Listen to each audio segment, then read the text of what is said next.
Noe, anak, pakisamahan mo naman ako sa mansyon ng mga lero. Ani inay isang umaga.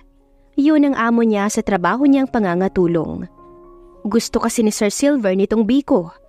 Saad pa ni inay habang nagbabalot. 3 kaming magkakapatid at ako ang panganay. Dahil kapuspalad ay hindi na talaga ako nakatungtong pa ng sekundarya. 24 na ako, kaya nakakahiya kung ipagpapatuloy ko pa, hindi ba? Hindi katulad ng 2 kong kapatid na patapos na ng sekundarya sa tulong ng mga lero. Hindi ko sila kilala, kaya sa apelyido ko na lamang sila tinatawag. Sakay ng tricycle ay huminto kami sa napakalaking gate. Nakaukit doon ang salitang lero. Napangiwi ako dahil magkaiba pala ang spelling ng iniisip ko sa apelyido ng mga amo ni inay. Mayanin akong sumusunod sa kanya nang mapako ang aking atensyon sa lalaking naroon sa balkonahe. Hawak niya ang gitara habang nag-i-strum noon. Nueska! Tawag ni nanay sa buong pangalan ko, kaya naman nagmamadali na akong sundan si inay. Muli pa akong lumingon sa lalaki. Ipinaling niya ang ulo niya para tanawin ako. Napakurap ako na magtama ang mata ko at ang singkit niyang mata. Oh, hayun pala ang Sir Silver. Nakangiting ani inay. Hinihingal siya nang pumasok sa mansyon.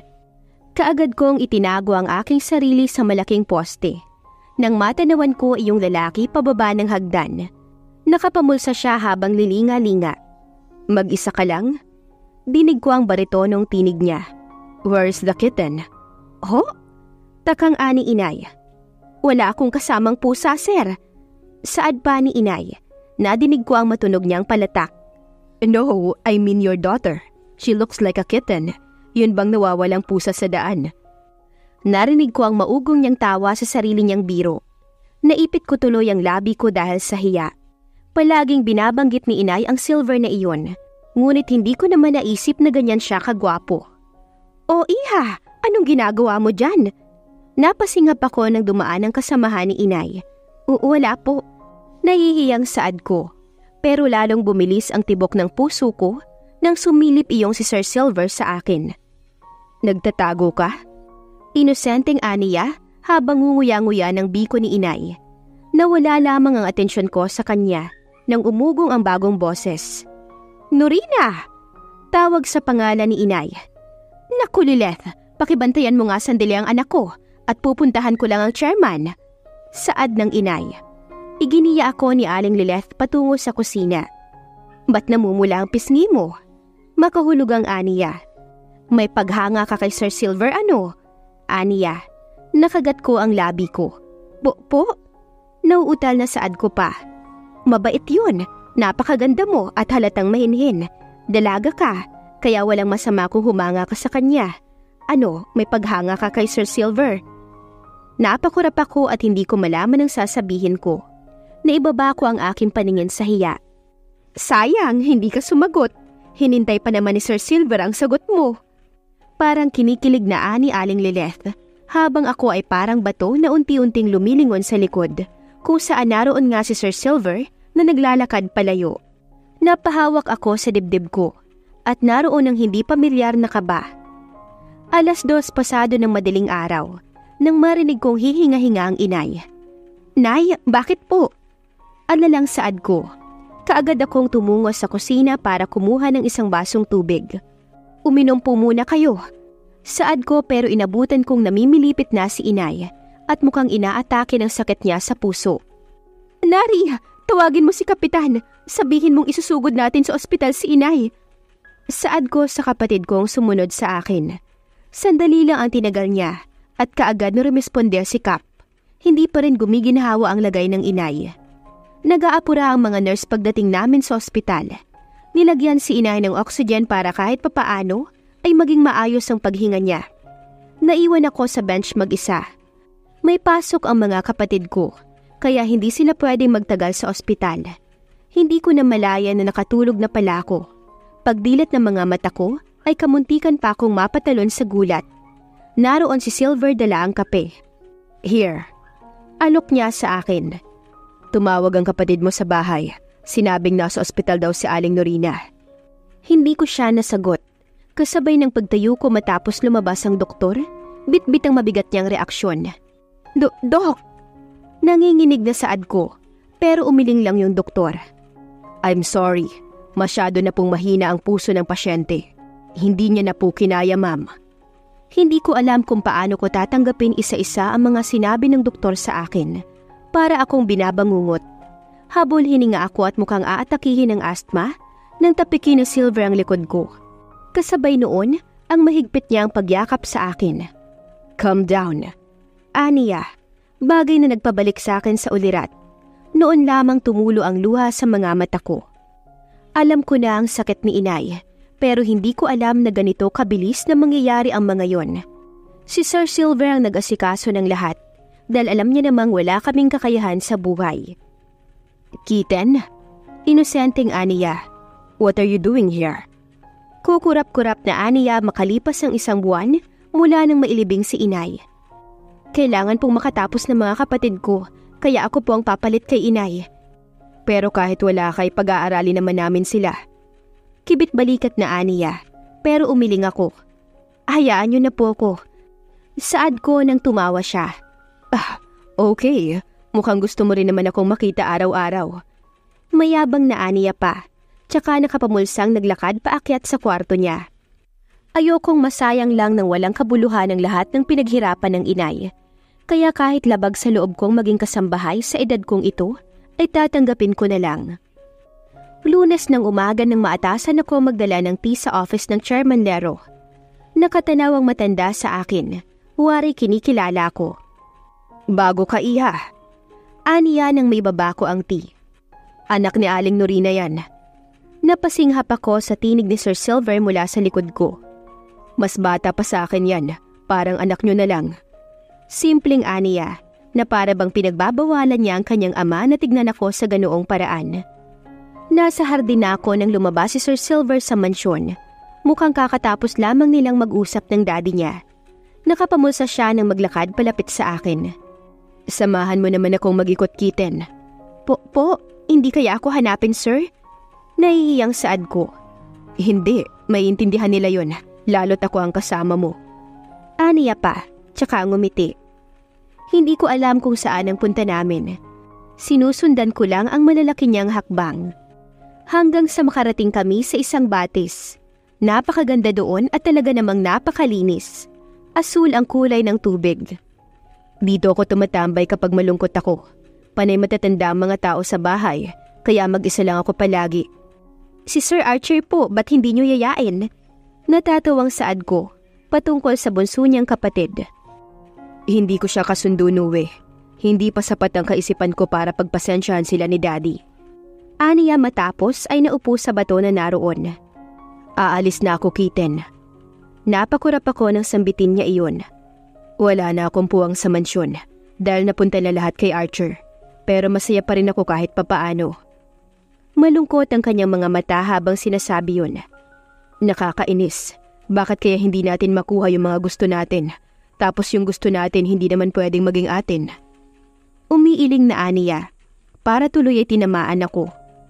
Tulad niya ay hindi ko rin pwedeng makuha ang taong gusto ko dahil malayo ang agwat namin sa isa't isa. May babae akong gusto, pero hindi ko alam kung magugustuhan niya rin ako, oras na magpakilala ako sa kanya. Tipid ang ngiting Aniya. Hindi ko alam kung bakit pero kusang tumibok ang puso ko na para bang kahit hindi naman ako ang babaeng tinutukoy niya, ay kinikilig na ako. Nakatulala ako nang pitikin niya ang noo ko. Mag-ingat ka rito. Balitaan mo ako kung sakaling aalis ka na dito. Isa ako sa magiging masaya oras na malaman kong nakatapos na mga kapatid mo. Sa paraan yun ng pananalita ay para bang hindi na kayo babalik. Nahihiyang saad ko pero tinawanan niya lang ako. Hindi ko alam kung kailan. Sana lang kilala pa kita kapag nagkita pa tayo ulit. Aniya pa tsaka pinisilang pisngi ko. Tara na nga, bumalik na tayo. Mukhang wala ka namang magandang may papayo sa akin. Sayang, kung buhay lang sana si Aling Norina ay siyang nilapitan ko. Ngusong Aniya pa. Tinanaw ko ang lahat ng kilos niya pero hindi ko alam na mauhuli niya ako. Pinagmasdan din niya ang mga mata ko matapos ay ngumiti. Nuwe, iyon ang unang beses na tinawag niya ang pangalan ko. Ang ganda mo pala, lalo na sa malapitan. Aniya, para bang gusto kong mahibang sa paraan kung paano niya iyon binigkas. Nakatulala ka na naman dyan. Malakas na kurot ni Aling Lilith ang nagpabalik sa akin sa ulirat. Iniisip mo kung kailan babalik yung Sir Silver mo. May panunukso ang tinig niya. Aling Lilith, hindi ko naman po pag-aari si Sir Silver. Napapaisip lang po ko sa kabila ng kayamanan ng pamilya niya ay kailangan niya pang mangibang bansa para sa future niya. Nakalabing saad ko. 2 taon na kasi ang nakakalipas simula nang umalis si Sir Silver at kahit minsan ay hindi man lang siya nagpakita sa akin or sa amin. Huwag kang mag-alala. Malay mo, gumawa ng himala ang Diyos. Natatawang saad pa ni Aling Lilith. Ipinagpatuloy ko ang pagpupunas ko ng mga basang plato hanggang sa lapitan ako ni Manang Dahlia. Ipinapatawag ka ni Sir sa office niya. Anito, tsaka ako iniwan. Tinuyo ko ang kamay ko sa pamamagitan ng pagpunas ko ng kamay ko sa apron na suot ko. Sir, ipinatawag niyo raw po ko? Saad ko pagkapasok. Nakangiti ang chairman habang nakatanaw sa akin. Kahit papaano ay gumaan na ang loob ko sa kanya. Noon kasi palagi akong binabalaan ni Sir Silver na huwag lumapit sa daddy niya. Oo, iha. Pansamantalay doon ka muna magtatrabaho kay Sir Archer mo. May bisita kasi siya at halos kaedad mo lamang. Nakangiting paliwanag niya kaya tumango ako. Tulad ng sinabi ng chairman, ay sinundo ako ng tauhan ng bunso niyang anak na si Sir Archer. Ngayon ay mas maliit na ang tsansa na magkita kami ni Sir Silver. Ngiwing saad ko sa sarili ko. Pagdating ko doon ay sinalubong ako ni Sir Archer. Nakangiti siya. Hindi ba nakakahiya, Noe, na pinalipat pa kita dito? Aniya kaya umiling ako. Ayos lang po, nariyan po ba yung kasintahan niyo? Nakita ko ang pamumula ng pisngi niya. Mukhang nahihiya siya kaya napakamot ako sa ulo. Oo, hindi niya kasundo ang ibang kasambahay ko. Malambing ang tinig mo, kaya asa ko na magkakasundo kayo. Aniya pa. Ako tuloy ang nahiya. Umakyat ako patungo sa kwarto ni Miss Nayi. Yun yung kasintahan ni Sir Archer. Ako po si Noe. Kung may kailangan po kayo ay handa po akong tumulong. Saad ko. Tinanaw ako ng babae. Napalunok ako.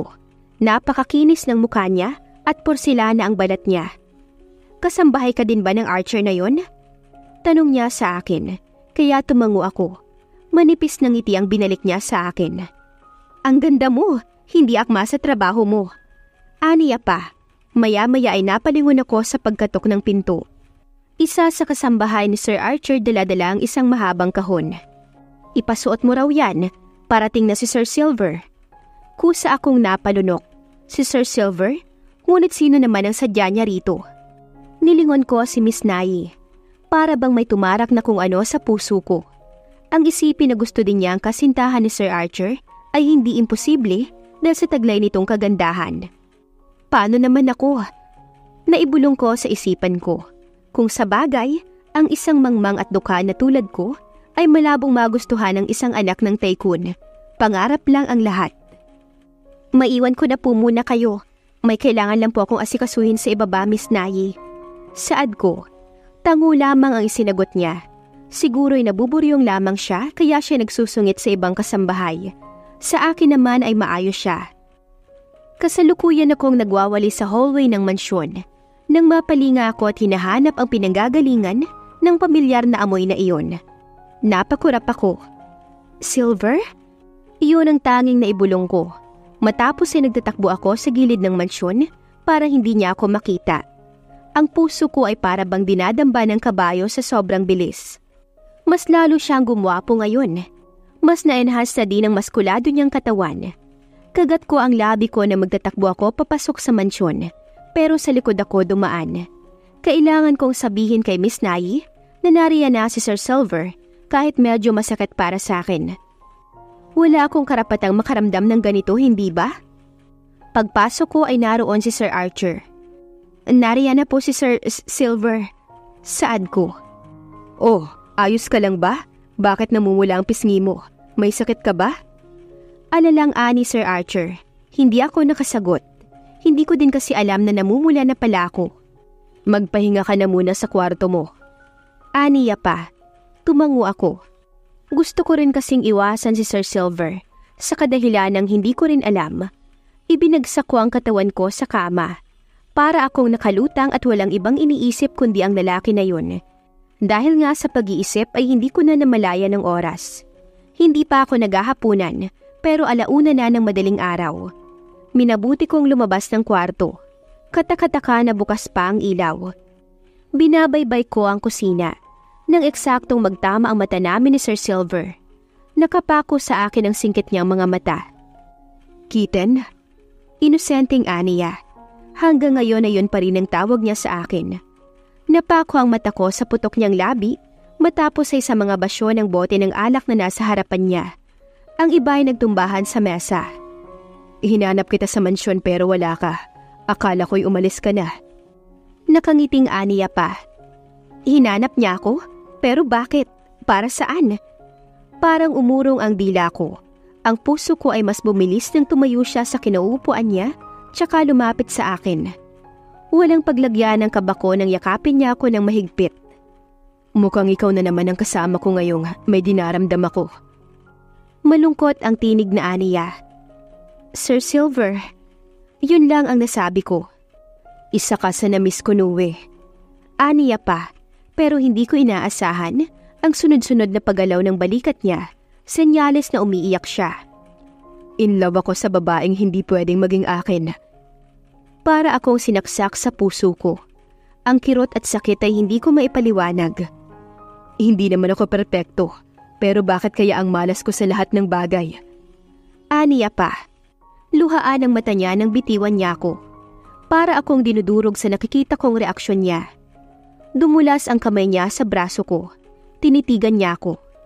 Maayos ka ba dito? Aniya, habang nakangiti. Opo, saad ko. Hinila niya ang kamay ko papunta sa mesa niya matapos ay naupo. Kwentuhan mo naman ako.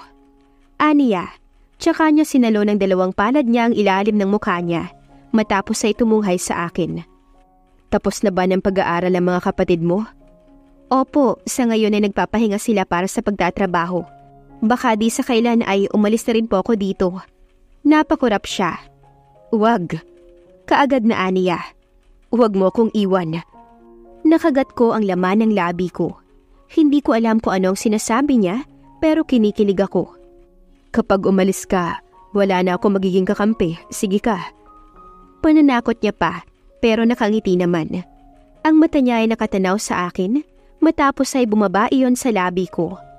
Natanaw ko ang paggalaw ng buto niya sa lalamunan niya, senyales ng paglunok niya. Ang malaking pagitan namin kanina ay nawala ng dahan-dahan nang hilain niya ang upuan ko.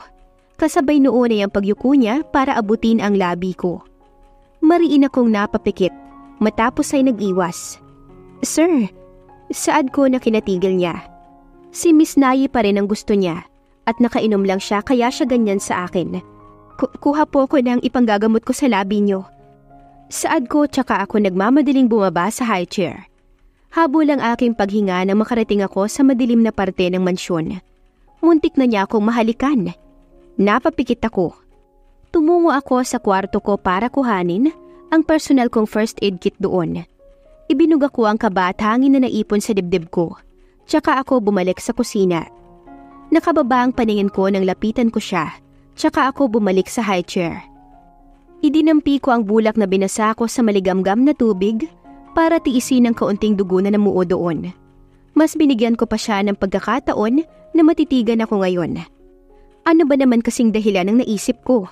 Bakit paglilinis pa ng sugat niya? Huwag kang kabahan. Aniya na kinatigil ko sandali.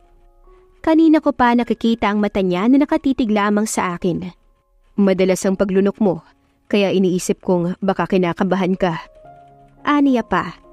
Para akong nangihina dahil sa napakalambing na tonong ginagamit niya. Marami na siyang alak na nainom, pero amoy mint pa rin ang hininga niya. Bakit? Aniya, pero naputol niya ang pagsasalita niya nang madampian ko ng alkohol ang sugat niya. Nakita ko ang pagpikit niya at pag-inda ng kirot doon. Ala, sorry. Saad ko. Tsaka ko tarantang pinaypaya ng sugat niya gamit ang kamay ko. Masakit? Nagaan na lang saad ko pero ngumisi lamang siya. Hindi na siguro. Nagamot mo na eh. Tawang aniya pa. Sabi ko, bakit mas lalo kang gumanda? Ang mata ko ay kusang napunta sa mata niya na ngayon ay seryosong nakatanaw sa akin. Marami ka bang maliligaw? Hala, namumula ka. Aniya pa, kaya mabilis kong idinikit ang pingkong band-aid sa sugat niya. Matapos ay nagtatakbo na ako papasok sa kwarto ko. Napasandal ako sa pinto noon, matapos ay nasapo ko ang dibdib ko. Nuwe. Nanlaki ang mata ko nang marinig ko ang boses ni Silver sa labas ng pinto ng kwarto ko. Anong gagawin ko? Pagbubuksan ko ba siya? Nakagat ko ang kuko ko sa pagkataranta. Salamat sa'yo. Good night. Aniya, hanggang sa marinig ko ang yabag niya palayo. Kinaumagahan ay sisilip-silip ako sa labas ng kwarto ko para siguruhin na wala na si Sir Silver sa paligid. Ano at mukha ka namang magnanakaw dyan? Bulyaw sa akin ni Ate Marina. Oh, dalhin mo sa kwarto ni Sir Silver at may hangover yun. Saad niya, tsaka inilagay sa kamay ko ang tray na hawak niya na may lamang mainit na sabaw at almusal para kay Silver. Hindi ako pwede. Hindi ko natapos iyon nang may magsalita sa likod ko. Bakit hindi? Paglingon ko ay si Sir Silver ang naroon at mukhang kakatapos niya lang na maligo dahil sa robang suot niya. Isunod mo na sa taas yan. Aniya pa, tsaka ako tinalikuran. Hahakbang na sana ako nang hawakan ni Ate Marina ang braso ko. Kung hindi papala rin kay Sir Archer, kahit kay Sir Silver na lang, kung ako na kaya. Aniya patungkol sa tray, habang nakatanaw kay Silver. Kitten, maghihintay ako. Ani Silver, kaya ngumiwi si Ate Marina, tsaka bagsak ang balikat na tinalikuran ako. Pagdating ko doon ay naupo na siya sa single na sofa, habang naka-cross legs. Tanaw na tanaw ko ang mabalahibo niyang binti. Sabi ko na lasing lang siya kaya niya nasabi ang mga bagay na yun. Maingat kong ibinaba ang tray sa mesa na naroon malapit sa kama niya. Lalabas na sana ako nang magsalita siya. Hindi mo ako pinagbuksan kagabi. Nang lingunin ko siya ay nagulat ako dahil dibdib niya bumungad sa akin. Napakalapit na niya at wala na ang robang nakabalot sa kanya. Unti-unti kong inangat ang ulo ko hanggang sa magtama ang mata namin. Nagulat na naman ako nang magyuko siya para hagkan ang noo ko. Good morning. Aniya pa. Umatras ako para magkaroon kami ng distansya sa isa't isa. Magandang umaga rin po. Nahihiyang saad ko nang pisilin niya ang pisngi ko. Hindi ka lang maganda, cute ka pa. Ngiting Aniya. Lalo kapag namumula ka. Day off mo pala bukas. Gawan mo ko ng biko. Dadalaw ako sa inyo. Aniya, matapos ay binuksan ng pinto tsaka ako iginiya palabas. Nakangisi siya matapos ay kinindatan ako. Nang sumapit ang gabi ay sinundo ako ni Buwi. Seaman kong kapatid. Hindi pa siya nakaka-apply pero tapos na. Ako nang magdadala niyan ate. Aniya tsaka kinuha ang bag ko. Palabas na kami ng malaking gate ng boyfriend mo? Napalinga kaming sabay ng kapatid ko. Naroon si Sir Silver sa labas. Nakasandal sa poste habang nakasuksok sa bulsa niya ang kamay niya. Sumama ang mukha ni Buwi kaya siniko ko siya. Si Sir Silver yan, panganay ng mga lero. Saad ko, dahilan para kaagad na magbago ang reaksyon ni Buwi. Tipid siyang ngumiti. Magandang gabi sir, bunso po kong kapatid ni ate. Magalang na Aniya pa. Tumawa si Sir Silver. Kala ko manliligaw mo. Iyahatid pa naman sana kita. Sige, ingat kayo pa uwi. Kita tayo bukas. Aniya tsaka kami tinalikuran. Nang makalayo na si Sir Silver, ay malakas akong siniko ni Buwi. Ate, type ka nun no? Aniya habang tatawa-tawa. Kaya pala nagpapakatandang dalaga ka ha? Sita pa niya. Ikwento nga kita kay Ate Nuri. Aniya pa tsaka tatawa-tawa. Umangkla na lamang ako sa braso niya at hindi na pinakinggan ang pangaasar niya. Ate, may bisita ka! Parang kinikilig na Ani Nuri Sabado ng umaga. Napabangon ako nang wala sa oras. Mabilis akong nag-asikaso ng sarili ko dahil tiyak ko na si Sir Silver na iyon. Kagat ko ang labi ko habang pinukunwaring bumababa sa maliit naming hagdan. Bato na ang bahay namin pero hindi pa ganoon kaayos. Magandang umaga, Nueshka. Kamuntikan pa akong matapilok. Nang mukha ni Danred ang naabutan ko sa sala. Mabuti na lamang at nakakapit ako sa bakal. Luminga-linga ako. Wala pa siya, ate? Nakangusong ani Buwi. Alam niyang darating ngayon si Silver at mukhang ayaw niya sa presensya ni Danred. Manliligaw ko na ito simula't sa pool pa lamang maging dalaga ako. Hindi niya naiintindihan ang salitang, hindi ako nagpapaligaw. Kahit na binabasted ko siya, ay talaga namang ayaw niyang sumuko. Nagdala ako ng mga prutas para sa'yo. Aniya pa. May kaya sila ngunit matapobre ang mga magulang niya, kaya hindi ako umasa kahit minsan na mapabilang sa kanila. Hindi ka pa ba aalis? Nakangiting saad ni Buwi nang hataran niya kami ng mainit na kape sa labas. Wala ka namang lahing Chinese, dapat ay gabi ang panliligaw. Sita pa niya, kaya bahagya akong kinurot ang tagiliran niya. Sinong manliligaw? Nabato ako. Hindi ko alam kung palagi ba akong lutang o sadyang tahimik lang si Silver at bigla-bigla na lamang sumusulpot. Bayaw! Malakas na sigaw ni Buwi tsaka nilapitan si Silver. Feeling close ang kapatid ko, kahit kagabi pa lang naman sila nagkakilala. Anong itinawag mo sa akin? Ngiwing ani Silver sa kapatid ko. Hindi siya sanay sa ganyan dahil hindi sila ganyan ni Sir Archer. Biglang nabitiwan ni Buwi ang balikat ni Silver. Bayaw, brother-in-law, ganun. Paliwanag niya pa, nang ngumiti ng matamis si Silver, tsaka inalok ang kamay niya kay Buwi. Sabay nag-shake hands sila. Eto Danred, manliligaw ni ate. Pagmamalaki ni Buwi. Kumunot ang noo ni Danred. Wala rin naman siyang lahing Chinese. Bakit hindi siya sa gabi manligaw? Sarkastikong ani Danred. Excuse me? Ani Silver. Para bang pinapaulit niya ang sinasabi nito.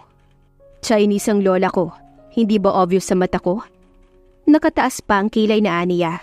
Okay, edi nice meeting you. Ani Danred. Tsaka inalok ang kamay niya kay Silver, pero halata naman na masama ang loob niya. Inabot iyon ni Silver. I'm Silvestre, firstborn of Laro Organization. Hindi ko alam kung anong meron sa apelyido ni Silver dahil kusang namutla si Danred tsaka binawi ang kamay niya pabalik.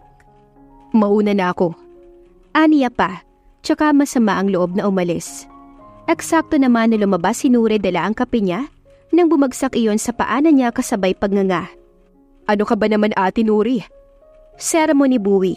Tsaka pinulot ang baso sa sahig. Mabuti na lamang at hindi iyon nabasag dahil sa basahan iyon tumama. Ano bang nangyayari sa'yo? Galit na ani Buwi. Si Silver yan, Buwi. Ani Nuri. Oo nga, alam namin. Tanga! Siya yung idol kong tycoon na mula sa Amerika. Yung palagi kong sinasabi sa'yo na yumaman dahil sa talino. Mayroon na siyang 15 hotels at 3 kumpanya sa loob lamang na 2 taon. Kahit ako ay nabigla, hindi ko inaasahan na sasabihin niyo ni Nuri. Mayaman na mga lero. Pero inalisan siya ng daddy niya ng mana at hindi ako makapaniwala na sa maikling panahon ay nagawa niyang magkaroon ng mga iyon. Tulad ng sinabi ni Nuri. Kilala mo pala ako. Ngiting ani Silver nang humiyaw si Nuri sa kilig. Ang gwapo niyo po sa personal. Aniya pa, kaya binatukan siya ni Buwi matapos ay padarag siyang ipinasok sa loob. Magiging bayaw natin yan, kaya umayos ka. Dinig kong giit ni Buwi. Napangiwi na lamang ako kasabay ng paggamot sa bato ko dahil sa kahiyang dinulot ng mga kapatid ko. Pasensya ka na sa mga kapatid ko ha? Saad ko nang dalhin ko sa kanya ang isang plastik ng biko tulad ng hiling niya. Ginawa ko yan kagabi kasi hasal naman ko ngayon pa. Ngiwing wika ko. Minsan ba nangarap kang maging mayaman? Ani Silver sa akin. Tinanaw ko siya tsaka ako ngumiti matapos ay yumuko. Sa totoo lang, hindi. Saad ko. Nakatuon sa akin ang atensyon niya at para bang sabik na malaman ang sagot ko. Gusto ko lang yung magkaroon ako ng kinabukasan. Hindi naman kasi ako mapaghangad na tao. Ako yung tao na nakokontento, lalo na ngayon na may stable ng trabaho ang mga kapatid ko. Napaka-pure mo. Emosyonal ang tinig niya. Sana ganyan din ang puso ko, Nuri. Nakakatuwa ang samahan ninyong magkakapatid. I wish I had them too. Yung walang inggitan, walang agawan. Tinanaw ko siya. Salamat sa biko. Ang totoo niyan, gusto ko lang talagang magpaalam sa'yo. Babalik na ako sa Amerika. Tawagan mo ako kung may time ka. Ngumiti siya tsaka niya ginulo ang uluhan ng buhok ko. May lungkot sa akin. Mabuti na lang talaga dahil hindi pa ako gaanong nahuhulog sa kanya. Kung hindi ay baka nagiiyak na ako. Naging napakabagal ng oras para sa akin mula nang umalis si Silver. Kinagabihan na nakatulala ako sa kisame ng kwarto ko habang iniisip si Silver. Kinuha ko ang phone ko tsaka ko tinawagan ng number niya. Kagat ko ang ibabang labi ko habang patuloy na nagre-ring ang phone niya. Cutie Kitten, sino ba ito? Boses ng matandang lalaki. Cutie Kitten ang pinangalan niya sa number ko. Pasensya ka na, hindi mo makakausap ang anak ko ngayon. Anang boses sa linya. Ha? Anak? Takang saad ko sa isip ko. Noon ko lamang napagtanto na si Chairman pala ang kausap ko. Sa hiyayak mang ibababa ko na sana iyon nang magsalita pa siya. Nasa ospital kami, na-aksidente si Silver. Kaagad na nalaki ang mata ko, kasabay ng pagbangon ko. Napatay ko ang linya sa labis na kaba, nang hindi ko alam kung saan naroroon ang ospital na kinilalagyan ni Silver. Sa takot ko ay bumalik na ako ng linggo kinaumagahan sa mansyon. Nag-aalala ako ng gusto kay Silver. Oh, di ba off mo pa? Sita ni Aling Lilith nang sa mansyon na ako ng Chairman tumuloy. Naku, nalaman mo siguro ang nangyari sa Sir Silver mo, ano? Nanunuksong aniya matapos ay siniko pa ako. Naku, umiirog na ang aking manok. Parang kinikilig na aniya pa. Sa awa ng Diyos ay humihinga pa, kaya may pag-asa pa. Biro niya pa, na kinahaba ng uso ko. Iha! Umugong ang tinig ng Chairman. Mabuti naman at dito ka na dumiratso. Nakangiting aniya tsaka lumapit sa akin. Ipasusundo sana kita. Nag-request kasi si Silver na kung pwede ikaw na munang mag-alaga sa kanya. Masanay at panatag daw siya sa iyo. Formal naman ang sabihin niyo ng Chairman, pero pakiramdam ko ay tinutukso niya ako sa anak niya. Sige na, at kanina ka pa niya itinatanong kung pumasok ka na. Nakagat ko ang labi ko. Aroy! Dinig kong ani Aling Lilith. Hindi lang masasama ang pinapatay ko, kung minsan pati din mga chismosa. Nakangiting ani Chairman, si Aling Lilith ang pinatutungkulan. Nagbaba na lamang ako ng aking paningin, tsaka ako umakyat ng hagdan. Ang sabi ng Chairman ay hinihintay niya ako. Nasabi ko nang abutan kong tulog na tulog si Silver. Kalahati ng katawan niya lang ang nakatabing ng kumot. Samantalang itaas ng katawan niya ay nakalabas lang, dahilan para makita ko ang braso niyang may balot na benda. Tinanaw ko ang kakisigan ni Silver tsaka ako napangiti. Dapat ko bang ipagpasalamat ang aksidente na to para hindi mo ko iwan? Huwag kang ngumiti ng ganyan. Aniya habang nakapikit, kaya napakurap ako. Bumilis ang tibok ng puso ko samantalang slow mo naman ang naging epekto sa akin ng pagdilat ng mga mata niya habang nakangiti. Kaunti na lamang ay iisipin kong ipinagdasal mo na maaksidente ako para hindi ako umalis. Natatawang aniya kaya sumimangot ako. Hindi po nag-aalala nga ako eh. Saad ko. Matapos ay napatalikod ako nang mapagtanto ko ang sinabi ko. Nag-aalala ka sa akin? Hindi makapaniwalang aniya habang sinisilip ako. Hoy! Pangungulit niya pa pero hindi ko siya pinapansin. Hanggang sa hawakan niya ang kamay ko. Matapos ay hinila niya ako dahilan para mapaupo ako sa kama. Sir Silver, saad ko nang akmang tatayo. Nangiikot niya ang braso niya sa bewang ko. Dahilan ng pagtataasan ng mga balahibo ko. Sabihin mo munang nag-alala ka nga sa akin. Malambing na aniya. Nang lingunin ko siya ay nakangiti siya. Kahit sino naman po ay mag-aalala sa inyo. Bakit? Nakataas ang kilay na aniya. Siyempre, dahil boss namin kayo. Nauutal na saad ko. Yun lang? Paniniguro niya kaya tumango ako. Pero mas magiging okay sana ako kung malalaman kong mas higit pa dun. Po? Gusto kong malaman na nag-aalala ka sa akin kasi ako si Silver. Kukurap-kurap na aniya. Nakaramdam ako ng pangihinayang nang alisin niya ang braso niya sa bewang ko. Ako kasi masaya ako na nandito ka. Hindi dahil sa maid ka, kundi dahil ikaw sinuwi. Sir Silver, nahihiya po ako. Kagat labing saad ko. Huwag kang mahiya kasi magiging madalas na ang pagko-confess ko sa'yo. Nagitla ako. Hindi ko mahulaan ang sinasabi niya. Kasi liligawan na kita bilang si Nue at bilang si Silver mo. Ngiting aniya pero wala akong masabi. Nakatanaw lang ako sa kanya. Wala akong mahugot na salita matapos niyang sambitin iyon. Mas natulala pa ako nang kuhanin niya ang isang kamay ko para isalikop sa kamay niya. Ang lambot ng kamay mo. Siguro sobrang lambot ng labi mo. Aniya tsaka tumawa. Sa hiya ko ay mabilis kong binitawan ng kamay niya tsaka ako lumabas. Hindi ko kinakaya ang mga sinasabi ni Silver. Oh, akala ko ba'y hinahanap ka ng Silver mo? Ani Aling Lilith nang makita akong nasa hardin at nagdidilig gamit ang hose. Aling Lilith, maayos naman po si Sir Silver . Pangangatwiran ko. Hay nako, siguro'y may gusto nga talagang sayo ang batang yun. Alam mo ba nung lumipat ka kay Sir Archer, abay ikaw ang unang hinanap noon. Nagmamalaking ani Aling Lilith. Naku, wag po kayo mag-iisip ng ganyan. Malapit lang po talaga kami dahil magkaedad kami. Hindi po ako magugustuhan nun. Nakalabing saad ko. Kahit na sinabi niya na sa akin na may pagtingin siya o liligawan niya ako, ay hindi pa rin ako maniniwala. Baka ginagawa niya lang iyon para limutin ang damdamin niya para kay Miss Nayi. Sir Silver, oras na po ng paglilinis ng sugat niyo. Saad ko pagkapasok ko dala ko ang tray na may lamang mga gamit panglinis. Nakatanaw siya sa akin. Bakit may sir pa? Silver na lang kung pwede. Inosenteng aniya. Hindi ko siya pinansin. Naupo siya sa mahabang sofa na naroon. Nakatagilid siya. Inalis ko ng dahan-dahan ang tela na bumabalot sa balikat niya. Napangiwi ako nang makita ko ang malaking tahi noon. Wala nang masasakit pa kung patuloy mo kung hindi papansin ni Nue. Aniya, napalabi ako at hindi ko na naman siya pinansin. Nilinis ko muna ang sugat niya gamit ang alkohol. Hindi na kasi pwede ang maligamgam dahil baka bumuka ang tahi. Ni hindi ko man lang siya nakitang umuwi, kahit alam kong masakit iyon.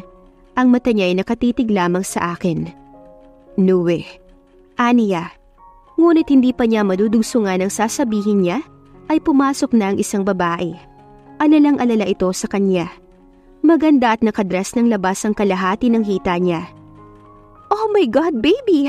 How are you? Hindi niya ako alintana. May kung anong kumirot sa puso ko.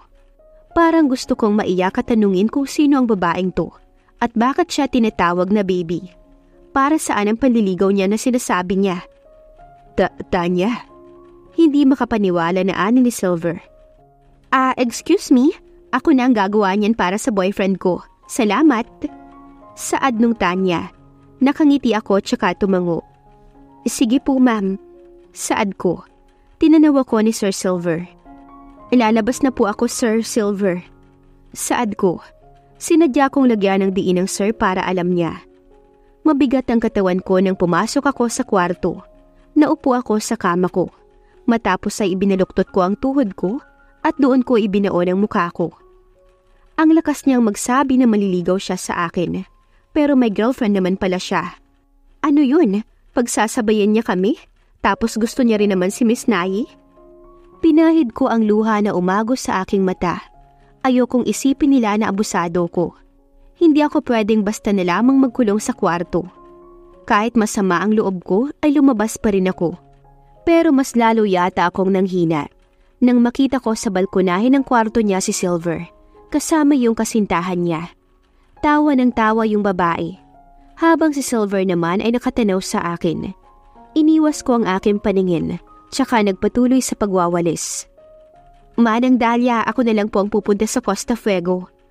Saad ko nang makita si Manang na dala ang basket isang umaga. Nako, hindi ka naman kaya hanapin ni Sir Silver, iha. Umiling ako tsaka ngumiti. Nandyan po ang kasintahan niya kaya hindi naman po siguro.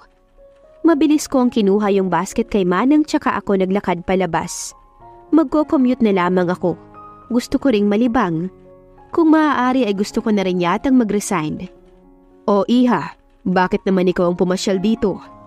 Ani Mang Kanor, nang makita ako sa bukana ng Costa Fuego.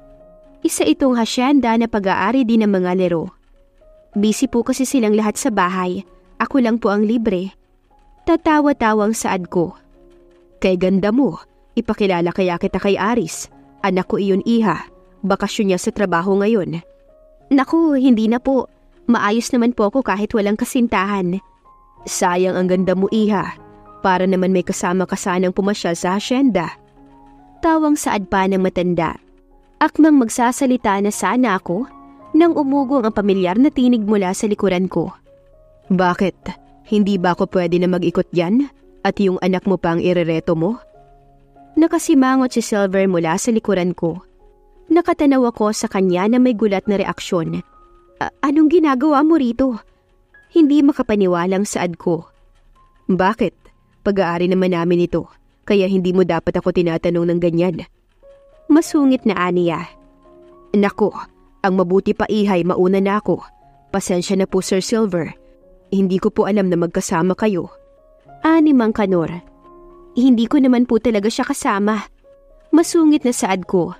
Tsaka ako humakbang para mauna kay Silver. Bahala siya sa buhay niya. Naiinis na saad ko. Napasinghap ako nang maramdaman ko ang kamay niya na nakahawak sa pulsuhan ko. Kinuha niya ang basket sa kabilang kamay ko. Matapos noon ang hilain niya ako sa kung saan. Kahit bawiin ko ang kamay ko ay baliwala lang din dahil malakas siya. Wala akong nagawa kundi ang sumunod sa kanya. Sir Silver, ano ba? Naiinis ng saad ko. Saan mo ba ako dadalhin? Pero nasagot ang tanong ko nang matanaw ko ang magandang kubo na gawa sa kawayan na balot ng barnis. Binitawan niya ako doon. Mag-usap tayo. Aniya, wala akong sasabihin sa'yo. Nakalabing saad ko. Ang mata ko ay nasa malayo. Nandito ako para mamitas ng prutas at hindi para sa kung saan. Saad ko. Pero napasinghap ako nang tumayo siya sa harapan ko. Itiningala niya ang mukha ko. Kasunod noon, nang abutin niya ang labi ko. Nagsiselos ka ba? Aniya habang nakatanaw sa akin. Hindi ako nakasagot nang muli niyang hagkan ng labi ko. Napalunok ako at hindi ko malaman ang gagawin. Hindi pa siya nagpapaliwanag pero para bang napatawad ko na siya. Wala kang dapat ikaselos. Aniya nang bitiwan niya ang labi ko. Ikaw ang gusto ko, Nue. Napakunot ang noo ko. Nakilala ko sa bar ang babaeng yun at hindi ko naman nakalaing masusundan niya ako dito. Nagpapaliwanag na aniya pa. Hindi ko na alam ang paniniwalaan ko, Sir Silver. Saad ko. Kung ganon, nagsiselos ka nga.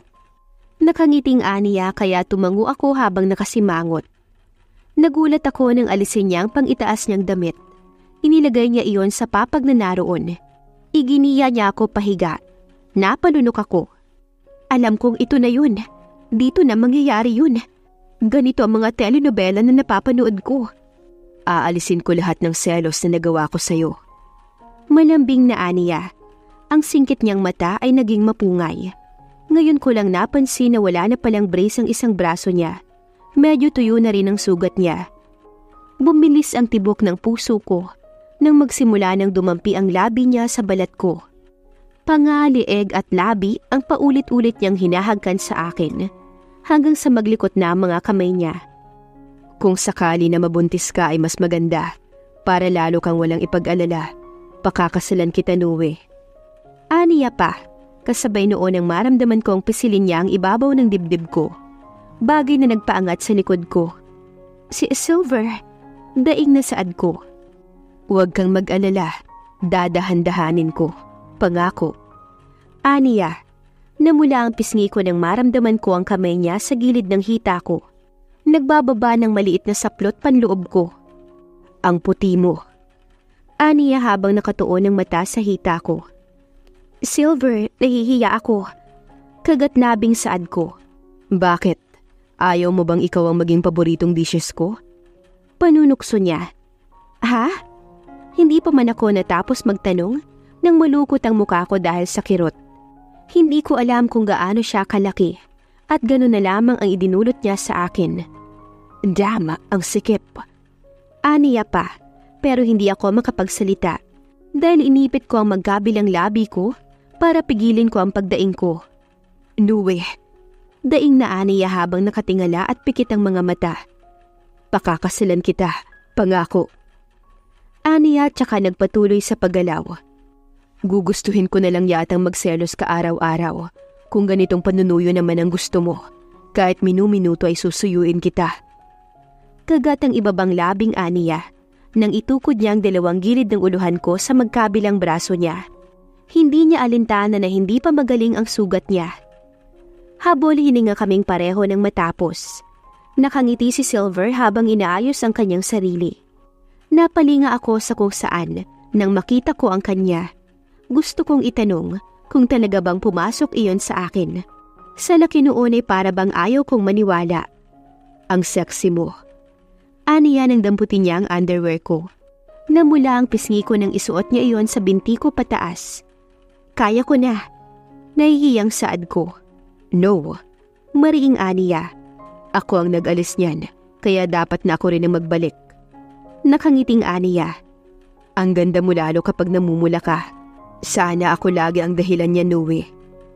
Pakiramdam ko ay kakapusin ako ng paghinga kung ganito palagi katamis ang mga binibitawan niyang salita sa akin. Tumayo ako pero napangiwi ako nang makaramdam ako ng kirot. Huwag ka na lang munang gumalaw, masakit pa yan. Aniya, para bang bihasang-bihasa siya. Maaari ko bang malaman kung ilang babae nang nagalaw mo, Silver? Kukurap-kurap siya nang tanawin ako. Para bang hindi akma ang tanong ko para sa kanya. Mukha ba akong babaero? Ngiwing saad niya. Guwapo ako at hindi ko itatanggi yun. Pero nakakahiyaman. Ikaw ang una ko, Noe. Pero bakit ganyan ang kasanayan mo? Giit ko. Ang isipin na nagalaw na niya ang babaeng nasa mansyon ay nagdudulot sa akin ng matinding kirot. Nanonood ako ng video, nagre-research dahil ayoko maging inosente. Napagitla ako. Lilinawin ko, wala na akong planong tumikim pa ng ibang babae, lalo at natikman kita. Bigla akong nahiya. Kaya yung Danred o kahit anak ni Mang Kanor ay hindi ko palalagpasin. Oras na magtangka sila sa lupain na may pangalan ko na. Tumalikod siya. Napaka-perpekto ng kanyang likod. Saan ang punta mo? Saad ko. Ako na ang pipitas ng prutas. Aniya tsaka naglakad palabas. Nang umuwi kami ay sakay na ako ng kotse ni Silver. Anak, tawag ng chairman sa kanya nang makababa siya. Hindi alintana ni Silver ang kanyang daddy. Walang kahirap-hirap niyang binitbit ang basket matapos ay inalalayan ako. Masakit pa ang gitnang bahagi ko. Nang humakbang ako ay paika-ika ako.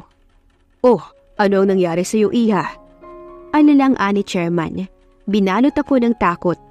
Napakapit ako ng mahigpit kay Silver. Hindi ko alam ang isasagot ko. Nadulas. Maputik na ang daan sa fuego. Sa susunod ay iba na ang utusan niyo.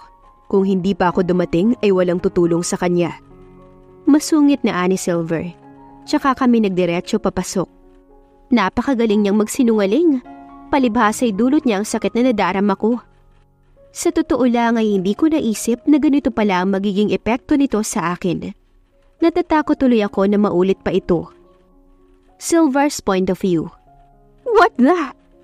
Nanggagalaiting ani Luna nang abutan ko siya sa kwarto ko. Iniwan mo ako dahil lang sa maid na yon? Singhal niya sa akin. Ano ba talagang ginagawa mo rito?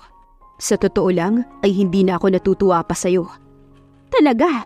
Mas hindi ka matutuwa oras na may malaman ka. Nilingon ko siya ng masama. Kasabay noon nang kumatok ang isang kasambahay sa pinto ko. Pinatatawag po kayo ni Chairman. Iningusan ko si Luna dahil alam kong may kinalaman ang sinabi niya sa pagpapatawag sa akin ni Daddy. Silver. Bungad ni Daddy. Nakatayo siya malapit sa bintana ng kwarto niya. Hawak ang alak at nakatanaw sa madilim na paligid sa labas. Alam mo naman na hindi pa nagigising ang bunsong kapatid mo dahil sa aksidenteng nangyari sa inyo. Samantala ang babaeng gusto niya naman ay pinaghahanap ko pa hanggang sa ngayon. Diretsahin niyo na ako. Saad ko. Ipinagtapat sa akin ang kasintahan mo na nagdadalang tao siya sa'yo.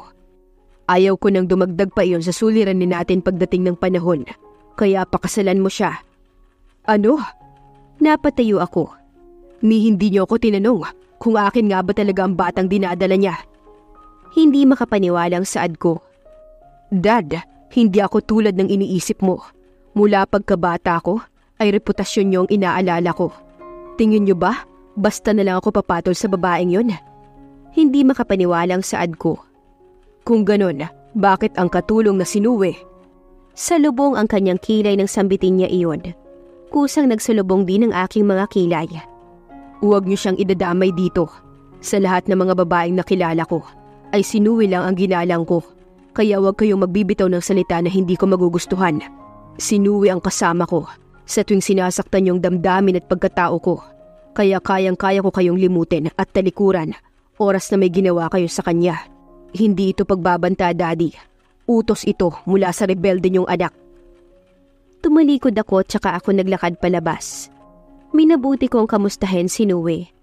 Nakahiga siya at tulog na tulog. Siguro ay napagod. Nilako ang pinto niya tsaka ako tumabi sa higaan niya. Nakakaramdam ako ng kapayapaan sa puso ko sa tuwing siya ang kasama ko. Kaya kahit siguro'y maghirap pa ako, ay hindi ko siya ipagpapalit sa kahit anong kayamanan. Nang mahiga ako ay niyakap ko siya. Napangiti pa nga ako nang sumiksik siya sa dibdib ko. Naalala ko nung unang araw na magkita kami. Sinayi ang nasa isip ko noon, pero nilito niya ang puso at isip ko. Pati ako ay naguluhan dahil mas hinahanap ko na siya kaysa kay Nayi. Baka nga kaya madali kong nakalimutan si Nayi ay dahil siya na ang mahal ko mula pa lamang nung una. Noah's point of view. Nang magising ako ay may almusal na naroon sa maliit na mesa. May note doon. You are the greatest gift I had. Huwag kang mawawala. Dahil ikaw ang regalo na gugustuhin kong paulit-ulit na buksan. Silver mo. Napangiti ako. Hindi na ganoon kasakit ang gitnang parte ko. Akala ko nga'y lalagnatin pa ako kagabi dahil sa mainit na nararamdaman ko. Kumain ako ng breakfast na naroon. Matapos ay nag-asikaso na rin ako ng aking sarili. Paglabas ko ay naroon pa rin si Luna. Para bang sinasaksak niya ako sa kanyang isip habang nakatingin siya sa akin. Natanaw ko nang ibuhos niya sa sahig ang kape na iniinom niya. Yaya? Malakas na aniya, kaya lumingon ako. Pakipunasan nga ang kalat ko gamit ang basahan na hawak mo? Aniya patungkol sa apron ko. Hahakbang na sana ako nang maunahan ako ni Manang. Ako na iha. Ngiting aniya. No, yung isa. Ani Luna, tsaka niya ako itinuro. Nakangiti ako nang lumapit, kahit masama na ang loob ko. Yung apron ang ginawa kong basahan. Malanding ambisyosa. Aniya pa, pero hindi ko siya pinansin. Pero nalukot ang mukha ko nang ibuhos niya ang kape sa kamay ko. Naipit ko ang labi ko sa pagtitiis noon sa sakit. Naroon si Manang at awang-awa sa akin. Naging napakahapdi noon dahil mukhang bagong kululang ang tubig. Maaaring naipit ko ang aking pagdaing, ngunit hindi na ikubli ng aking mga mata ang sakit ng tuloy-tuloy ang pagbagsak ng luha ko. Hindi pa natapos dahil ibinagsak niya ang baso sa mga daliri ko, dahilan ng pagtamo ko ng sugat. Nabawi ko ang kamay ko habang umiiyak. Iyan ang napapala ng malanding katulad mo. Ikakasal na kami ni Silver, kaya itigil mo na ang imahinasyon mo. Magkakaanak na kami. Para akong sinampal ng katotohanan. Noe, tawag sa akin ni Aling Lilith at akmang lalapitan ako. Sige, subukan mong lumapit nang makita mo magagawa ko sa'yo. Pangahamon niya. Magiging ako na ang amo niyo balang araw, kaya kailangan niyong masanay na hindi ako nagtutolerate ng bulok na ugali, kaya tigilan niyo na mga pagkukunwari niyo. Sinipa niya ako sa gilid ng hita ko. Basura! Aniya pa sa akin. Nang hindi na ako makatiis ay tumayo ako, tsaka ko siya sinampal. Ang tawagin akong malandi at ambisyosa ay sobra na. Oo, siguro nga angkop sa akin ang salitang yun dahil ako ang ginusto ni Sir Silver. Pero ang tawagin akong basura ay lampas na sa limitasyon mo. Saad ko tsaka ko siya sinampal ulit. Ang kapal ng mukha mo! Aniya, tsaka malakas din akong sinampal. Kaya gumanti ako at siniguro kong doble ang sakit noon. Noe! Umugong ang malakas na boses ni Silver at nakatanaw siya sa akin. Ang mga mata niya ay hindi makapaniwala. Para bang hinusgahan niya ako kaagad sa paraan na nakita ko sa kanyang mata. Malalaking humakbang si Silver at nakatanaw lamang sa akin ng masama. Silver, kitang-kita mo ang kasamaan ng ugali ng babaeng yan. She slapped me. Saad ni Luna habang parang maiiyak. Kumapit pa siya sa braso ni Silver. Hindi ako umimik at hinayaan ko ang magiging desisyon niya. What the hell? Aniya sa akin. Kinuha niya ang braso ko matapos ay itinaas iyon. Naipit ko ang labi ko nang bumungad sa kanya ang paltos at may sugat ko mga daliri. Anong ginawa mo? Malakas na sigaw niya matapos ay lumingon kay Luna. Gigil na gigil siya nang bawiin niya ang braso niyang kinakapitan ni Luna. Sino ang nagbigay sa iyo ng karapatan na manakit sa sariling pamamahay ko? Sinusubukan ko lang namang ipagtanggol ang sarili. Hindi niya na iyon natapos nang bumiling ang mukha niya dahil sa malakas na sampal ni Silver. Ireklamo mo ko sa kahit saang korte dahil sinampal kita.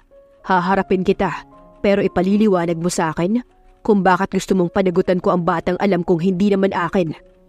Silver, sa'yo ang batang to. Ani Luna habang nakahawak siya sa kanyang tiyan. Lasing ka nung may nangyari sa atin. Nagpapaintinding aniya pa. Baliw ka ba? Hindi ako tinatamaan ng alak dahil malakas ang tolerance ko sa alcohol. Huwag kang mag-alala dahil hindi ko naman sinasabi sa iyo na hindi akin yan dahil lang sa kutob ko. Ani Silver.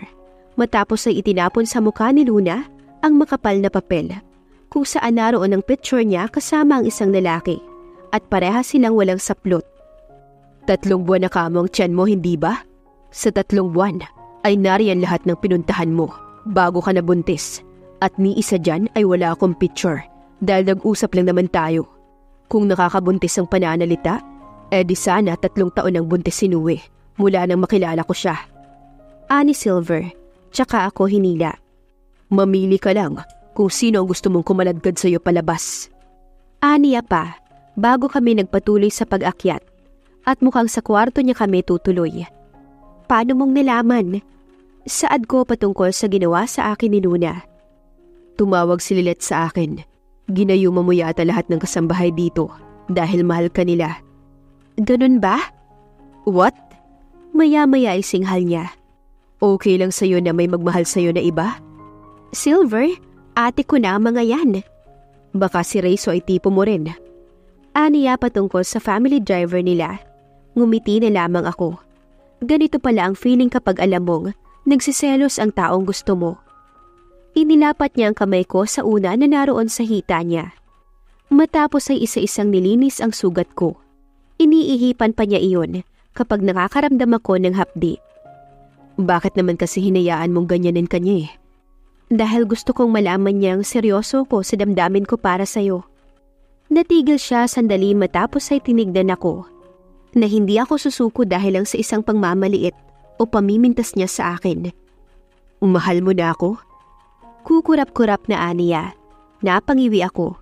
Gusto ko siyang batukan para itanong kung bakit ako pumayag na makuha niya kung wala akong damdamin para sa kanya. Bumalik ako sa ulirat ng pisilin niya ang pisngi ko. Tinatanong kita, hindi ko pa kasi naririnig na sinabing mahal mo na ako. Tila ay bigla siyang nahiya, bagay na ikinatawa ko. Mahal kita, Silver. Saad ko, tsaka ako hinaplos ang pisngi niya. Pakasalan mo na ako. Nanlaki bigla ang mata ko. Baka may iba pang lumabas dyan at sabihing nabuntis ko rin sila. Bahala ka. Sumimangot ako. Nasa iyo naman yun kung sasama ka. Tumaas ang ulo niya matapos ay humalakhak. Napangiti ako. Ngayon ko lamang siya nakitang ganito kasaya. Nakakainis ka. Pinakikilig mo ko. Parang batang aniya.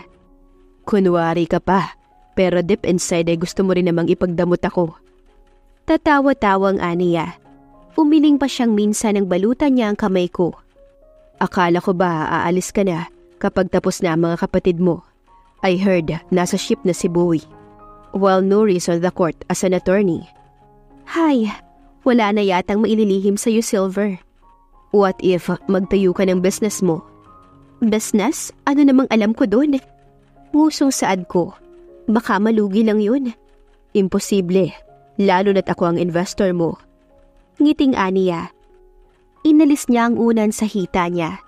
Hinila niya ako para doon ako mapaupo sa pagitan ng hita niya. Mas lalaki pa ang share ko, oras na magkaanak na tayo. Silver?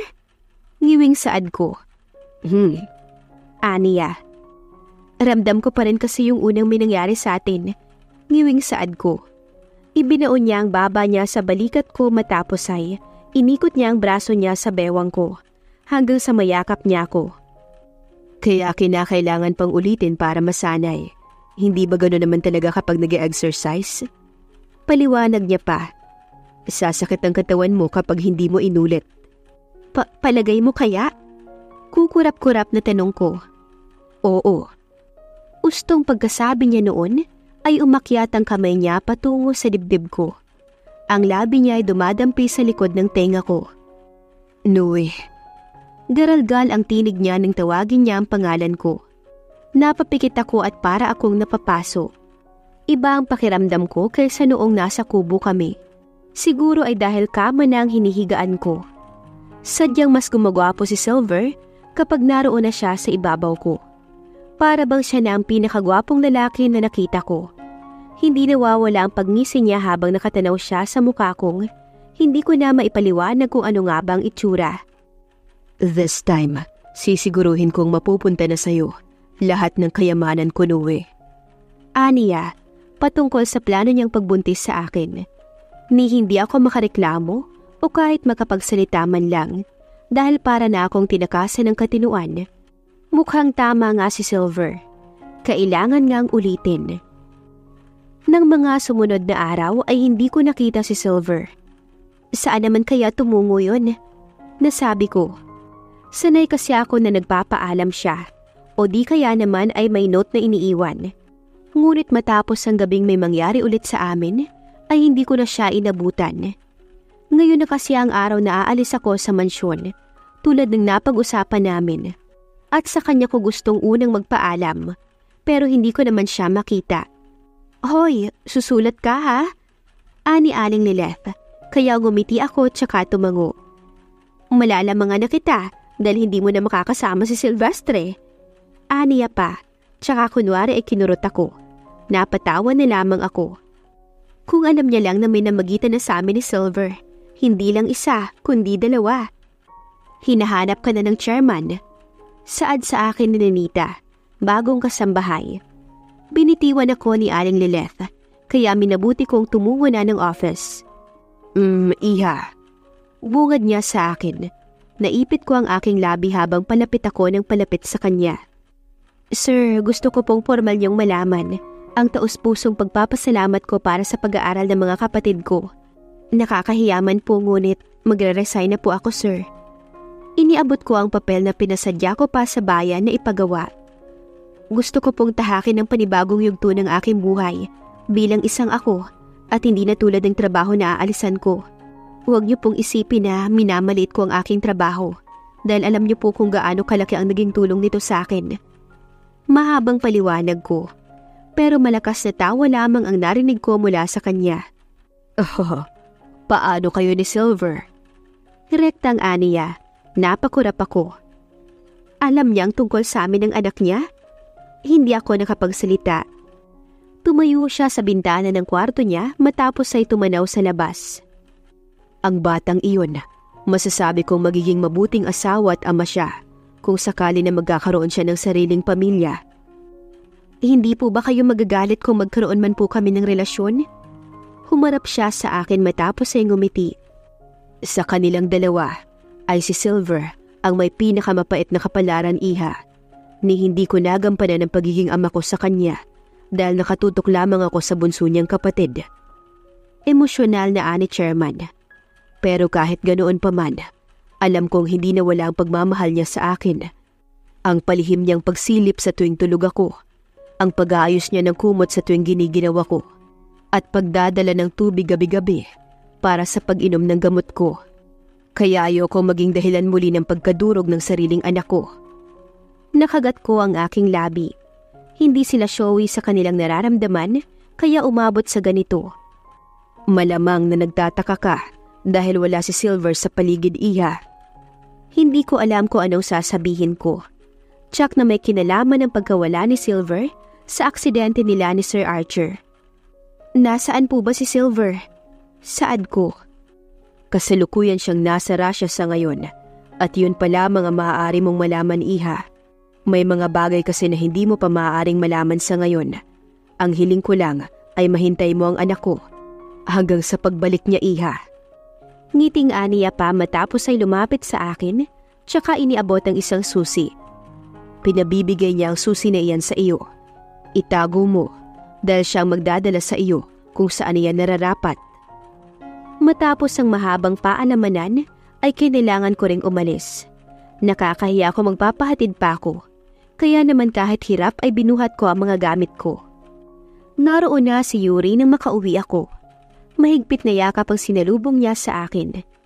Hindi ka man lang hinatid ng bilyonaryo mong boyfriend, ate. Pangingimbulo niya. Minsan na niyang nasabi na malaki ang paghanga niya kay Silver dahil sa galing nito sa pag-manage ng negosyo. Gustong-gusto mo na makita ang Kuya Silver mo, pero bakit aboga siya ang kinuha mo at hindi business management, Nuri? Saad ko, nang ihain ko ang kanin sa mesa. Kasi ate, gusto kong ipaglaban ang mga mahihirap. Galit ako sa mayaman dahil sila ang dahilan kaya maaga tayong naulila sa Itay. Malungkot na aniya. Namatay si Itay dahil sa pagpapapatay sa kanya ng mga taong nagtangkang bilhin ng lupa namin noon. Sinubukan naming hingiin ang hustisya, pero wala dahil wala kaming pera. Kung sana, kilala ko lang si Silver noon, hindi kami maghihirap tulad ng dati. Pero bakit ang Kuya Silver mo? Naging idol mo pa nga siya, hindi ba? Ate, iba naman si Kuya Silver. Siya ang nagpaaral sa amin ni Bowie at siya lang bukod tanging nagmahal sa'yo ng ganyan. Ngusong aniya, matapos ay tinampal ang braso ko.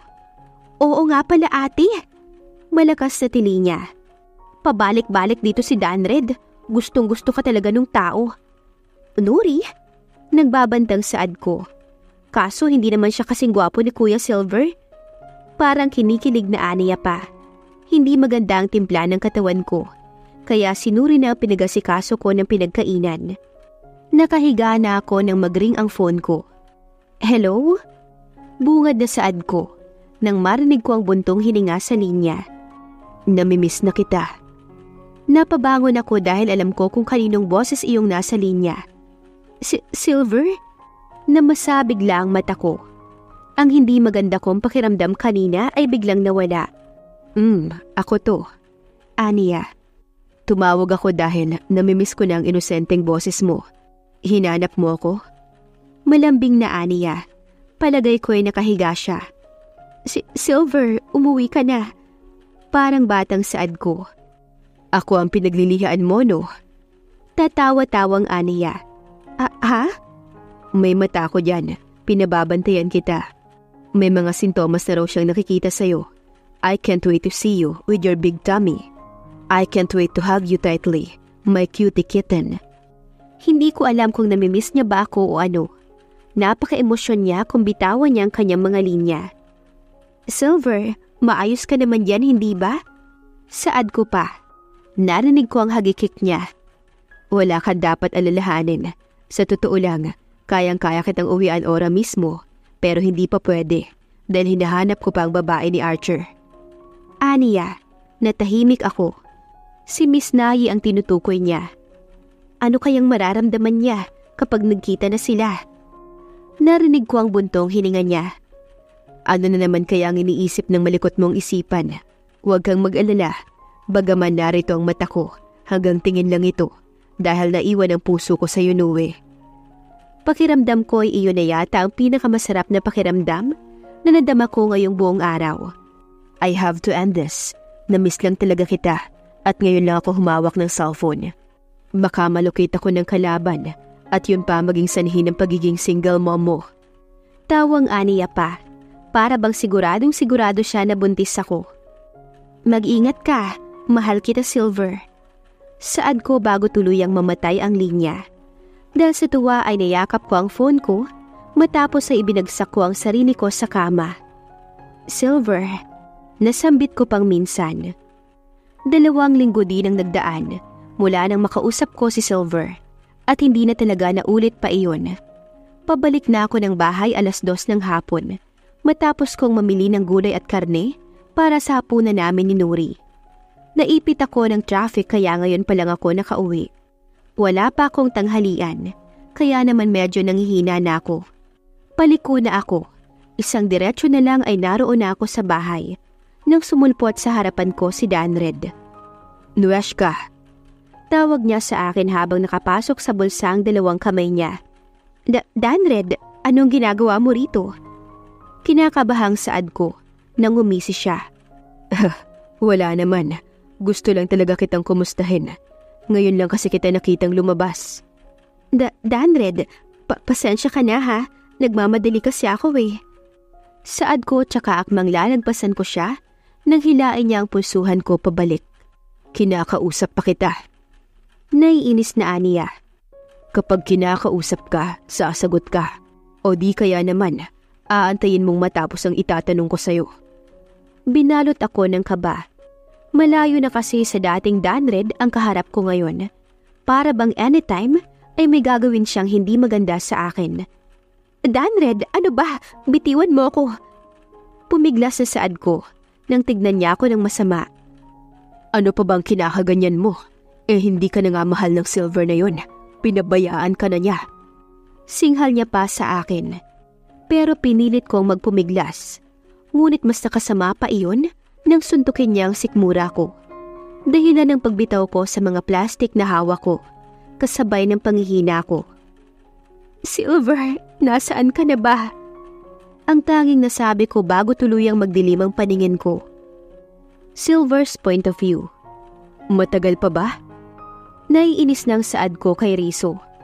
1 liko na lang at nasa bahay na po ni Nue. Sagot niya sa akin. Inirapan ko siya nang mabaling ang mata ko sa damuhan. Rizzo, saad ko. Ihinto mo. Bulyaw ko. Napakapit ako sa biglaang paghinto ng kotse.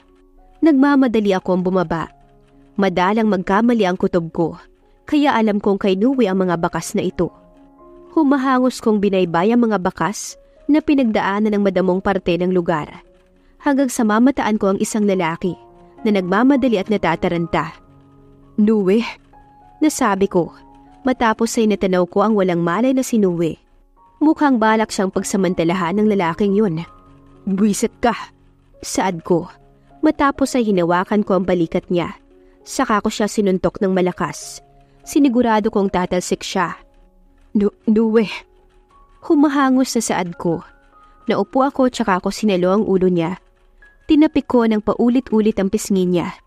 Nue, please, gumising ka. Saad ko pa. Sir Silver? Napalinga ako. Naroon si Red, ang tauhan ni Archer.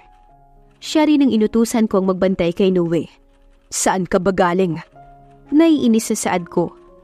Isinugod po kasi ulit si Sir Archer sa ospital. Saad niya. Ikulong mo yung buwisit na yan. Saad ko kay Red, patungkol doon sa lalaki. Oras na may mangyaring masama kay Nue, ipapakita ko sa iyo kung paano ko magpasalamat. Saad ko, tsaka ako binuhat si Nue. Pinagbuksan ako ni Rizzo ng kotse. Ikaw naman, ni hindi mo man lang ako sinilip doon. Paano kung nasaksak ako? Naiinis sa saad ko nang nasa daan na kami. Laro po kayo, kaya alam kong malabo. Isa pa kung iniwan ko ang kotse at nagkataon na may nagnakaw, di lalo pa kayong nagalit sa akin. Katwiran pa niya. Kung wala lamang si Nue sa hita ko, ay baka dinagukan ko na si Rizzo. Lahat ay may sagot talaga siya. Kaagad na inasikaso si Nue ng mga doktor. Lalo akong nagitngit sa galit nang malaman kong bahagyang dinugo si Nue dahil sa isang suntok sa tiyan nito. Naku, Mr. Laro, ingatan niyo po ang fiancé niyo. Isang pagkakamali lamang po ay mawawala ang baby ninyo. Paliwanag ng doktor kaya tumango. Eksaktong paglabas niya ay ang pagdilat naman ni Nue. Silver, panaginip lang ba ito? Parang naiiyak na aniya. Tulungan mo ko, Silver. Maawa ka. Saad niya pa nang abutin ko ang kamay niya. Ako to, Nue. Ako to. Giit ko. Pero sa halip na sumagot siya, ay niyakap niya ako ng mahigpit. Kasabay ng sunod-sunod na paghikbi niya. Akala ko katapusan ko na, Silver. Luha ang aniya. Hindi ko alam kung paano siya kakalma. Para akong madudurog. Ngayon ko lamang siya nakitang umiyak ng matunog mula nang mawala ang inay niya. Silver, natatakot ako. Huwag mo na akong iiwan. Niyakap ko siya ng mahigpit. Wala ka nang dapat ipag-alala. Hindi na ako ulit mawawala. Sisiguruhin kong luluhod sa harap mo ang mga taong malapit sa lalaking nagtangka sa'yo. Saad ko. Nang bitiwan ko siya ay nakatanaw sa akin ng kaawa-awa niyang mga mata. Sinubukan niya akong gahasain. Pumiyok siya. Matapos ay ayan na naman ang pagluha niya. Hindi ko alam ang mga nangyari, Silver. Aayawan mo na ba ako dahil may iba nang nakahawak sa akin? Luha ang aniya. Hinaplos ko ang pisngi niya. Hindi. Siyempre hindi ko gagawin yon. Hindi sa ganung bagay masusukat ang pagmamahal ko sa'yo. Saad ko. Pero marumi na ako, Silver. Luha ang aniya na naman. Nue, eyes on me. Just on me. Saad ko. Tumango siya tinitigan ng singkit kong mata. Hindi sa kakulangan o sa isang pagkakamali mo hihinto ang pag-ibig ko para sa'yo. Kahit madumi o malinis ka pa, husgahan ka ng karamihan o talikuran ng lahat. Mananatili ako sa tabi mo. I can be your soldier and your shield forever. Wala kang dapat ikabahala dahil sakto ang dating ko. Hawakan ka palang sana niya ay sumadsad na siya sa lakas ng suntok ko. Pagmamayabang ko. Naputol ang pag-uusap namin dahil sa marahas na pagbukas ng pinto. Naroon si Daddy at nagmamadaling pumasok. Totoo bang buntis si Nui, anak? Anito, dahilan para tumaas ang kilay ko. Nalaman ko rin namang buntis ang Nui ko, pero hindi ako ganyan ka-OA mag-react, Dad. Sinadya kong diinan ang salitang ko para alam ni Daddy kung saan siya lulugar. Mukhang tinamaan siya matapos niyang tumikhim. Nag-alala ko. Alam mo namang unang apo ko yan kung sakali. Umirap ako. Make boundaries, Dad. Siloso ko. Kung sakaling hindi ko magustuhan ang pagkausap mo kay Nue, ay sa inyo ko magagalit at hindi sa fiancé ko. Always keep that in your mind. Anak, halos parang anak ko na lamang si Nue. Katuwiran niya. Walang pinipiling edad o kasarian ng selos ko, Dad. Sana maintindihan niyo yon. Aware din naman si Nue doon kung gaano ako kadamot pagdating sa kanya. Nakataas pa ang kilay ko nang sabihin ko yon. Danred Felix, ako ang sasaid sa yaman ng mga yon. Ipapakita ko sa Danred na yon kung sino ang panganay ng laro. Saad ko. Nang hapon din ngang iyon ay nailabas ko na si Nue. Iniwan ko siya sa kwarto para doon magpahinga. Lilinisin ko ang dapat kong linisin. Tatapusin ko ang dapat tapusin. Pinaasikaso ko sa assistant ko ang lahat. Naupo ako sa sofa. Pinbuksan ko ang gate para sa pagdating ng mga taong inaasahan ko. Naka-cross legs pa ako nang matanaw ko na ang mga Felix na pababa ng kotse nila. Ano ang sadya nyo? Walang emosyon na saad ko, pero hindi ko inaasahan, naluluhod sila sa harapan ko. Humihingi po kami ng paumanhin sa kapangahasan ng anak namin, Mr. Leroux. Anang ama ni Danred, maputi na ang buhok niya at mas matanda pa siya kay Daddy kung tutuusin. Mukhang hindi mo naturuan ng maayos ang anak mo, Felix. Saad ko. Tinanaw ko ang asawa niya na puno ng kolorete. Nakakairita. Ikaw, Mrs., ano ang sinadya mo? Mr. Leroux, ipakikiusap kong ilabas niyo na si Danred. Uniko iho ko ho siya at ayaw kong basta na lamang siyang mawala. Malumanay na aniya nang ibagsak ko ang palad ko sa mesa. Dahilan ng pagbalot ng tunog noon sa kabuuan ng sala. Ginagago niyo ba ako? Nagngangalit na saad ko. Alam niyo ba kung anong ginawa ng magaling niyong anak sa fiancé ko? He tried to rape her. And worst, kamunti ka ng malaglag ang anak ko. Kaya anong karapatan mong utusan ako na ilabas ang gunggong niyong anak? Newest point of view. Nagising ako ng halos 6:00 na ng hapon. Ma'am! Sininita nang naabutan ko siya. Pasensya na ngunit nasaan si Silver? Saad ko. Tinulungan niya akong tumayo. Kausap niya po ang mga Felix. Ani ni Nita. Palabas na kami ng kwarto nang makarinig kami ng malakas na tunog, kaya nagmadali din ako. Pagbukas ng pinto ay tanaw na tanaw ko ang pagingit-ngit ng galit ni Silver. Silver? Tawag ko sa kanya. Nilingon niya ako. Ngayon ko lamang napansin ang dalawang nakaluhod sa harapan ni Silver. Ang babae na iyan ang fiancé mo? Anang nanay ni Danred, ang pinakamatapobre sa kanila. Sir Silver, pera niyo lamang ang habol ng babae na yan. Inakit niya ang anak ko, kaya niya siguro nagawa ang ganoong bagay. Nagpapaintinding saad pa nito, na labis na kinakirot ng puso ko. Mula nga ako sa mahirap na pamilya, ngunit kailanman ay hindi ako naghangad ng kahit anong higit pa sa sapat sa buhay ko. Lalo niyo lamang akong binibigyan ng dahilan para hindi kayo pagbigyan. Umiiling na ani Silver. Kaladkarin niyo na palabas sa mga yan. Hakutin ang lahat ng gamit na mayroon sila. Saad ni Silver. Naglakad siya paakyat sa akin. Hinawakan niya ang kamay ko. Maayos ka na ba? Wala nang masakit sa'yo? Alalang aniya kaya umiling ako. Ano ang ginawa mo sa mga yon? Bakit mo sila kilala? Usisa ako. Matalino ako, Noe. Simple lang. Mula nang nalaman kong nanliligaw sa iyong uniko iho nila, ay nagplano na ako. Naisip kong baka hindi kanya tigilan. Kaya lihim ko silang inalok ng mga maliliit na pautang hanggang sa mabaon sila. Wala naman talaga akong plano na singilin sila eh. Kaya lang, binastos ka nila at hindi ko yun matatanggap. Nakalabing ani Silver. Muli niya akong inalalayan papasok sa kwarto para muling magpahinga. Siguro nga ay totoo ang mga sabi-sabi na kapag kasama mo na ang taong mahal mo, ay nagiging mabilis na ang mga araw. Hindi mo na namamalaya na nariyan na pala ang araw na gugulat sa iyo. Gosh, no way!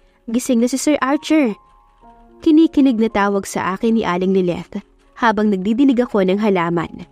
Love, sunod ka na ha?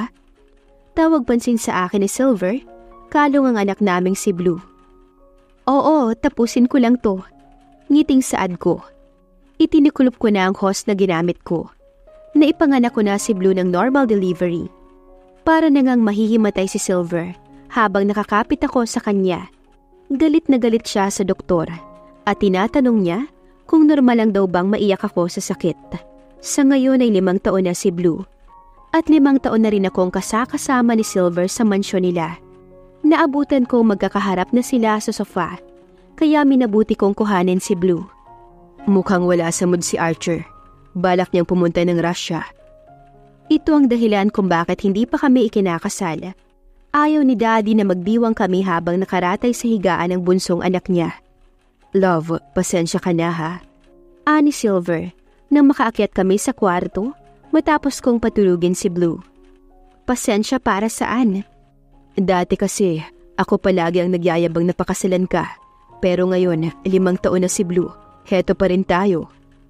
Nakalabing aniya nang nasa balkonahe kami at pinagmamasdan ng ganda ng gabi.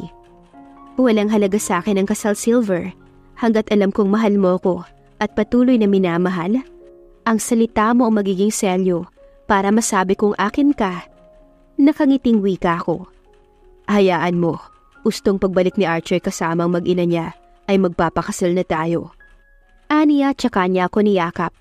Kinuha ko ang phone ko nang magring iyon. Yes, hello? Bungad ko. Ma'am, wala pong gaanong benta ngayon. Anong manager ng coffee shop ko. Mainit po kasi. Natawa ko. Ayos lang, hayaan mo. Dadalaw ako dyan bukas. Ngiting saad ko pa bago ko pinatay ang linya. Anyway, yung susi na binigay ni Daddy, nariyan pa ba? Sabik na ani Silver. Oo, nandito pa naman, bakit? Ipapakita ko sa'yo kung ano yan. Aniya. Sa ngayon ay mahiga na tayo. Inaantok na ako eh. Aniya. Matapos ay hinila niya ang kamay ko papunta sa kwarto.